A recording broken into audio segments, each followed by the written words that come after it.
दोस्तों, जैसे आपको पता है, हमूराबी टैबलेट एक इवेंट चला रही है exploring district courts of Maharashtra, और इसी सिलसिले में आज मैं आया हूँ सातारा डिस्ट्रिक्ट कोर्ट में, और मेरे साथ अभी एडवोकेट दिलीप पाटिल सर है, जिनकी 42 इयर्स की प्रैक्टिस हुई है। ये सीनियर एडवोकेट है यहाँ के। तो सर से हम बातचीत करेंगे और जानकारी लेंगे उनका जो ये लीगल प्रोफेशन का जो एक जर्नी है, साथ ही में जो हिस्ट्री है हमारे सातारा डिस्ट्रिक्ट कोर्ट की। तो सर से इंटरेक्शन करके इसके बारे में हम जानकारी लेंगे। तो सर, सबसे पहले तो आपका बहुत बहुत धन्यवाद कि आपने हमें समय दिया इसके लिए। आपको देना ही पड़ेगा ना समय, आप तो हमारा प्रोफेशन एनलाइटन कर रहे तो देना पड़ेगा ना। तो सर एक बताइए, आपका पूरा ये जो लॉ की जर्नी, उसके पहले की थोड़ी सी जर्नी, इसके बारे में बताइए। अभी मेरा जन्म सतारा में ही हुआ, और मेरा स्कूल में सातारा सैनिक स्कूल में 5वीं से 11वीं तक पढ़ा। फिर से देन मैं साइंस कॉलेज में बीएससी किया। कौन सा कॉलेज था सर वो? Satara science college Satara. अच्छा, साइंस कॉलेज सातारा। अभी उसका नाम बदला है, लेकिन वो टाइम साइंस कॉलेज सातारा था। ओके। और बाद में एलएलबी के लिए मैं कोल्हापुर गया। साइंस कॉलेज सातारा में मैंने बीएससी कंप्लीट किया। उसके बाद मैं कोल्हापुर गया, शहाजी लॉ कॉलेज। अच्छा। हाँ, 77 से 80 तक I completed my LLB. I passed out in 1980। उसके बाद मैं पूना आईएएस सेंटर पर ज्वाइन किया मैंने। अच्छा। आईएएस सेंटर एक बरस के लिए I tried for MPSC and UPSC. Okay. I passed in MPSC, but I could not get final selection. अच्छा। पास बट नॉट सिलेक्टेड के लिस्ट में। अच्छा, ये भी एक कैटेगरी होती है? वो टाइम थी। अच्छा। वेटिंग लिस्ट जैसा रहता है ना, वैसे रहती है। अच्छा। हाँ, बाद में 81 में मैंने ज्वाइन किया सातारा डिस्ट्रिक्ट बार। वो टाइम सातारा डिस्ट्रिक्ट कोर्ट, वो it was in old palace. अच्छा। अभी ये जो यहाँ का रॉयल फैमिली है, उनका जो ओल्ड पैलेस था, राजवाड़ा, जुना राजवाड़ा उसको बोलते हैं, मोती चौक में। अच्छा। उसमें कोर्ट था वो। ओके। हाँ, वो जो कोर्ट है वो बहुत पुराना उधर का कोर्ट है। वो करीबन मेरे ख्याल से 1874 से उधर तक वो मतलब दैट कोर्ट 1874 से है वो? से मेरा आई मे बी रॉन्ग। और मैं जब कोर्ट में आया तब कोर्ट का स्ट्रेंथ करीबन 174-75 इतना ही था। इतने ही एडवोकेट थे हमारे? वो जब मैंने 80 में ज्वाइन किया सातारा डिस्ट्रिक्ट बार, 81 में, तब सिविल साइड के बाजू में, यानी कि civil lawyers, the advocates who practice on civil side, very great personalities were there. Okay. Namely केम Deshpande, I can, he was previously president of Satara municipal council. Okay. Then MG Bhagwat, Madhavrao Date, then ये थे इस्माइल साहिब मुल्ला। All these were on practice, civil practice. Stalwarts civil side के। और criminal side पर VN Patil, Vitthalrao Nanasaheb Patil. Okay. Then Dhairyashil Vitthalrao Patil, उनका बेटा। हाँ, और बाकी वे डीएम जगताप, फिर नाना साहेब पोरे, और भी थे। अच्छा। हाँ, लेकिन क्रिमिनल साइड में कम थे, सिविल साइड में ज़्यादा थे। अच्छा। हाँ, और वैसे तो पहले क्रिमिनल साइड के बहुत टॉप लॉयर्स सतारा में हो गए। ओके। बाल गंगाधर तिलक, उनके जो लॉयर थे, Karandikar, he was from Satara bar. Okay. हमें तो उसका अभिमान है कि Karandikar he was member of Satara district bar association, and वो तो तिलक के वकील थे। He was advocate of Bal Gangadhar Tilak. तिलक. आणि वो यहाँ से पुणे या बॉम्बे जहाँ भी तिलक का जो केस चलता था वहाँ जाते थे. अच्छा. हाँ, ऐसा हमारा सातारा का बार का बड़ा इतिहास है. ओके. बाद में अभी बोलेंगे तो बाद में बहुत है, वो- सिविल साइड में भी और क्रिमिनल साइड में भी. सर मैं आपको ये पूछना चाहूँगा कि जब आपने ज्वाइन किया तो क्या कोई कल्चरल एक्टिविटीज़ वगैरह होती थी उस ज़माने में 81 में हमारे सतारा बार में? बार में कल्चरल एक्टिविटीज़ ऐसे ज़्यादा नहीं थी. सिर्फ क्या हो गया, जब मैं सातारा बार में 81 में आया तब इतना कल्चरल एक्टिविटीज़ नहीं था. लेकिन कल्चरल एक्टिविटी छोटा छोटा रहता तो क्या, लेक्चर्स रहते थे इस पर वेरियस सब्जेक्ट्स पर लेक्चर्स लेते थे. पुराने वकीलें लेक्चर्स देते थे. अच्छा. और जेएमएफसी की जो परीक्षा रहती है उसके लिए कुछ वो टाइम क्लासेस नहीं थे. लेकिन बाद में हमने क्या किया कि वो जो गैदरिंग हमारा एनुअल सोशल गैदरिंग रहता है, हाँ, पहले मेरे को लगता है करीबन एमजी भागवत प्रेसिडेंट थे. वो टाइम हमने एनुअल सोशल गैदरिंग यानी कि एनुअल फंक्शन कॉलेज में जैसा रहता है वैसा हमने शुरू कर दिया. अच्छा. हाँ, तो वो टाइम क्या रहता है, वकील लोग तो हर रोज ये काम में रहते हैं. हर रोज क्या रहता है, प्लेंटिफ डिफेंडेंट, फिरियादी आरोपी, वो तो रूटीन का काम चलता है. लेकिन बरस में एक बार तो ऐसे दिन चाहिए कि उसको रिलैक्स आराम करो. नहीं, रिलैक्स यानी कि एंटरटेनमेंट होना चाहिए. Correct. इसलिए हमने वो जो एनुअल सोशल गैदरिंग बरस में एक बार करते हैं हम. अच्छा. हाँ, तो वो करीबन 7-8 दिन रहता है. 7-8 दिन तक रहता रहता है. था. लेकिन कोर्ट के काम पर उसका कोई असर नहीं था.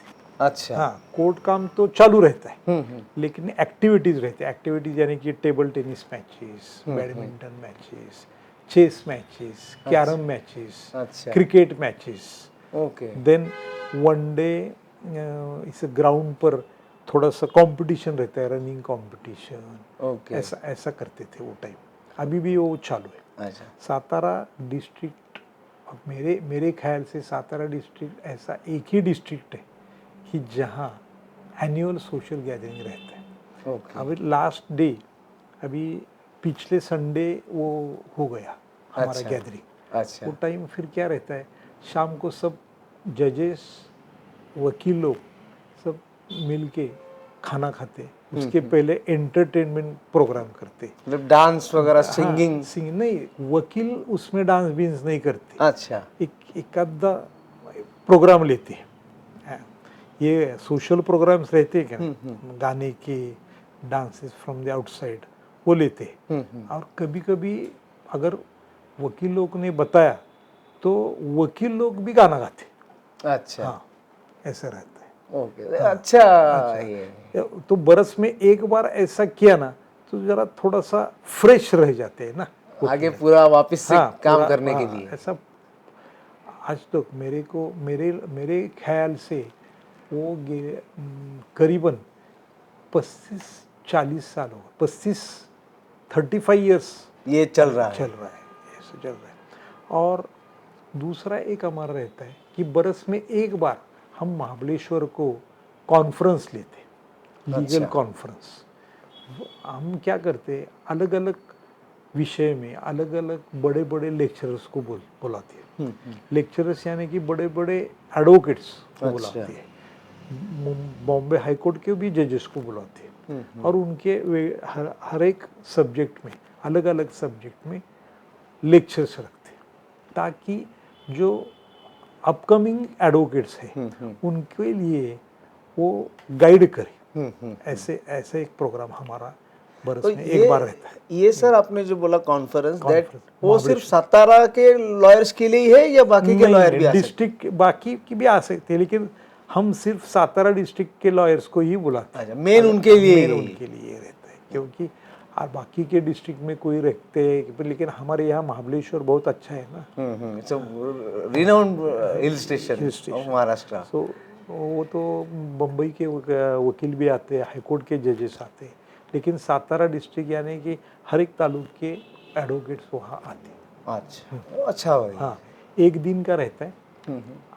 पहले दिन लेक्चर्स रहते, शाम को लेक्चर्स रहते, बाद में they have a stay at Mahabaleshwar, और सुबह फिर से लेक्चर्स रहते, लंच रहता है, लंच के बाद कंक्लूड हो जाता है। कंक्लूड होता है। ऐसा एक दिन का कॉन्फ्रेंस रहता है।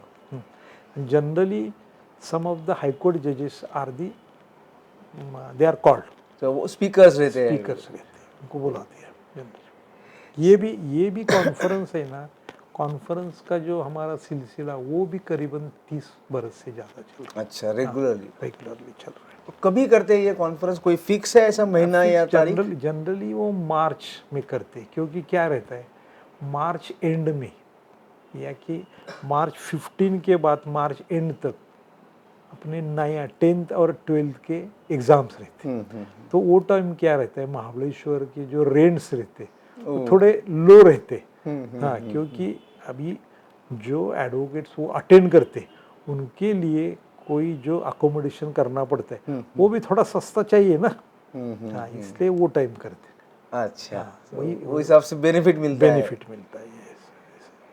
सर मैं ये जानना चाहूँगा कि जब भी आपने 1980 में सातारा ज्वाइन किया बार को, कैसे थे रिलेशन बार और बेंच के उस टाइम? वो टाइम तो बहुत हेल्दी थे, अभी भी हेल्दी है। Satara is known for healthy relations with the judiciary. कोई भी डिस्ट्रिक्ट में जाओ, but Satara you will know that every जज will remember Satara as a healthy relationship with the bar by the bench और with the bench by the bar. अच्छा, unnecessary झगड़ा नहीं करते हम सातारा वाले। But you will come to know from any of the mofussil area Satara, और judiciary में भी आप गए तो they will generally prefer Satara, because Satara is always a healthy bar. Okay. हमारे यहाँ इलेक्शन रहता है, हर बरस बार का इलेक्शन रहता है, हॉटली कॉन्टेस्ट रहता है, लेकिन that election is only for 1 day. एक बार इलेक्शन हो गए, दूसरे दिन के बाद सब हम एक हो जाते। ओके। हमारे यहाँ रिफ्ट नहीं पकड़ते। अच्छा, बाकी के बार में कुछ होता है, लेकिन हमारे यहाँ नहीं होता। ये हमारे सातारा बार का स्पेशलिटी है। सर ये नई बिल्डिंग जो आई अभी, क्योंकि आपने कहा कि पुराना राजवाड़ा था, तो ये नई बिल्डिंग आई, उसके बारे में कुछ बताइए। नई बिल्डिंग 2003 में उसका इनॉग्रेशन हो गया। 2003 में जब नई बिल्डिंग आई तो वो टाइम मैं पहला प्रेसिडेंट था उधर का। अच्छा, I got selected. I got elected. I was the first president of Satara district bar in new building. And at that time, district judge was Raut. And this Judge Raut, he was the district judge. Now at that time, he was a very cooperative judge actually. उसके बाद भी अभी तक cooperative है सब judges. और सातारा का एक स्पेशल कैरेक्टर है। जब 2003-04 में जब सातारा का नया डिस्ट्रिक्ट बिल्डिंग चालू हो गया, तब हमने इधर एक वर्कशॉप रखा था, लेक्चर सीरीज रखा था। अच्छा, हाँ, lecture series for the selection for the JMFC. अच्छा, जेएमएफसी जो होते हैं उनके लिए हमने लेक्चर सीरीज रखे थे। Very good. हाँ, लेक्चर सीरीज जो रखे थे उसका महाराष्ट्र में जो बड़े बड़े एडवोकेट्स हैं और कोई जो इंटेलेक्चुअल जजेस हैं उनको हमने लेक्चर्स को बुलाया था। अच्छा, हाँ, our that lecture series was so intensive कि कोई वकील यहाँ आके 2-2, 3-3 महीने किराए से रूम लेके रहते थे, इतना हमारा इंटेंसिव। ओके। हाँ, और I would be proud of that when I was president at that time about 52 advocates were called for this JMFC interview. Okay. JMFC interview. Then, out of that, about 24 or about 24 got selected finally. मतलब 50% successful. Yes, and that was a history okay in Maharashtra. Okay. Can we? तो आपने कहा कि आप जब भी नए building स्थापन हुई उसके फर्स्ट प्रेसिडेंट आप थे और ये काफ़ी लेक्चर सीरीज वगैरह भी हुई थी। तो ऐसा भी कुछ सुना है मैंने कि आप एक बार अनअपोज भी आए थे यहाँ पे। Yes. उसके बाद पहले 2003-4 में I was elected by contesting election. उसके बाद मैं अनअपोज हो गया। ओके। वो both parties propose my name to be the next president. Yes, ऐसा। तो सर ये जो आपकी पूरी 42 इयर्स की प्रैक्टिस हुई है अभी, यस, तो क्या कुछ कामकाज में ओवरऑल माहौल में क्या कुछ आपको फर्क लग रहा है कि पहले कैसे था अभी कैसे वो माहौल हो गया है, या कुछ मतलब कोई चेंजेस हुए हैं, या इट्स सेम लाइक जैसे पहले चल रहा था वैसे चल रहा है? नहीं, अभी देर बहुत चेंज हुआ है। जब मैं प्रैक्टिस में था, नया प्रैक्टिस में, तब वो तो सब स्टॉलवर्ड्स थे, सिविल के, क्रिमिनल के। वो टाइम ये अभी कंप्यूटर नहीं था। ये जो बुक्स रहते उससे बुक से हमें सब केस लॉ पढ़ना पड़ता था। अभी तो वो on tips you can read everything on tips. वो तो that is a very drastic change in the evolution of this administration of इस एडवोकेसी में भी वो ज़्यादा हो गया ना, बहुत बड़ा चेंज बहुत है। बड़ा चेंज। और अभी कोर्ट में भी जो क्या रहता है कि वो टाइम जो बड़े बड़े सिविल के लॉयर थे उनका स्टडी बहुत डीप था। हाँ, और उनका जो मास्टरी था सिविल में और क्रिमिनल में वो अभी थोड़ा सा कम दिखाई दे रहा है। ओके। वैसे तो ज़्यादा चाहिए एक्चुअली, लेकिन उतना अभी नहीं। लेकिन फिर भी हमारे एडवोकेट्स वो ट्राई कर रहे हैं। They will require some time to reach that, but they are trying. That is a very positive side. Yes, yes, ये एक पॉजिटिव साइड है। Yes, yes. और अभी सर एक लास्ट सवाल आपको पूछूंगा, ई फाइलिंग ये जो अभी आया है इसके बारे में आपके क्या विचार हैं? नहीं, अभी ई फाइलिंग का क्या है, वो तो वैसे वेस्टर्न महाराष्ट्र में उसको it is being opposed okay. Most of the district courts में। क्या हो गया है कि ई फाइलिंग ये जो नया सब टेक्निक है, अभी भी डिस्ट्रिक्ट लॉयर डिस्ट्रिक्ट कोर्ट में जो प्रैक्टिस करते हैं उसके हर एक वकील के पास कंप्यूटर है ऐसा नहीं।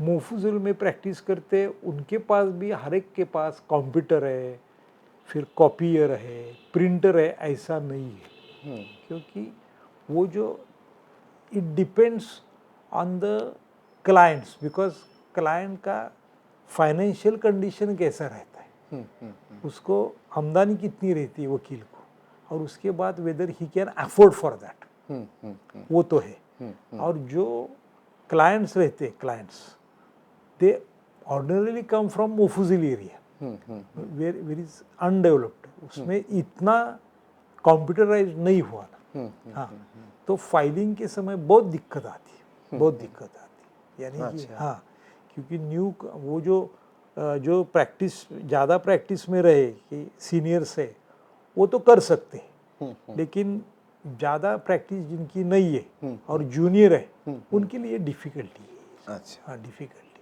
It will go some time to मतलब गेट विद दैट। सर आपका कहीं ना कहीं ये कहना है कि इंफ्रास्ट्रक्चर की जरूरी है इसको इम्प्लीमेंट करने के लिए। For that you require finances which is difficult because you nobody puts their finance in all this infrastructure, they get it in return from the clients.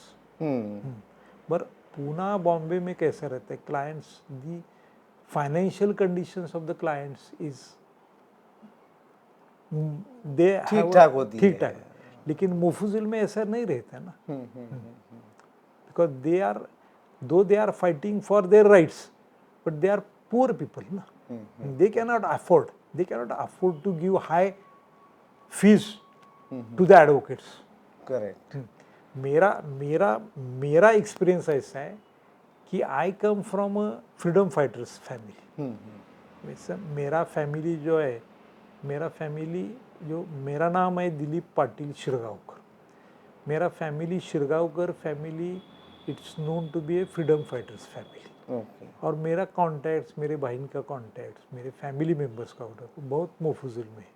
लेकिन गरीबों का काम करना चाहिए, ये हमारे पिताजी ने भी सिखाया और मेरे अंकल ने भी सिखाया, because he was very close to Yashwantrao Chavan. Okay. हाँ, तो पहले मैं जब 10-15 साल प्रैक्टिस करता था, मैं ज़्यादा फीस नहीं मांगता था, क्योंकि मेरे को मालूम था कि जो हमारे पास क्लाइंट आते हैं उनका फाइनेंशियल कंडीशन बहुत अच्छा नहीं है, तो फिर थोड़ा फार एक्सपेंडिचर उसमें ही थोड़ा फार फीस ऐसा एडजस्ट करके मैं 10-15 साल मैंने वकीली की। बाद में थोड़ा अभी हो गया, लेकिन अभी भी अगर कोई गरीब आया तो उसको मैं ज़्यादा नहीं फी मांगता। Of course that differs from person to person, this is a personal view. तो ठीक है, मतलब एक अच्छा, एक आपने भी एक थोड़ा सा जो प्रैक्टिकल समस्या है वो आपने कही है कि this is the reason why you know it is becoming difficult for e filing. तो पाटिल सर, आपका बहुत बहुत धन्यवाद कि आपने हमें समय दिया और हमें काफ़ी अच्छी जानकारी दी हमें। नहीं, मेरा ये मानना है कि आपने हमें हमारे प्रोफेशन का जो प्रैक्टिकल डिफ़िकल्टी है और जैसा जैसा सतारा डिस्ट्रिक्ट में जैसा जैसे कौन वकील काम करते, कौन बड़े वकील है, कौन बड़े नाम वाले हैं, उनका कुछ बोलने के लिए आपने हमें चांस दिया, दैट इज़ इनफ। नहीं सर, बहुत बहुत धन्यवाद। Thank you.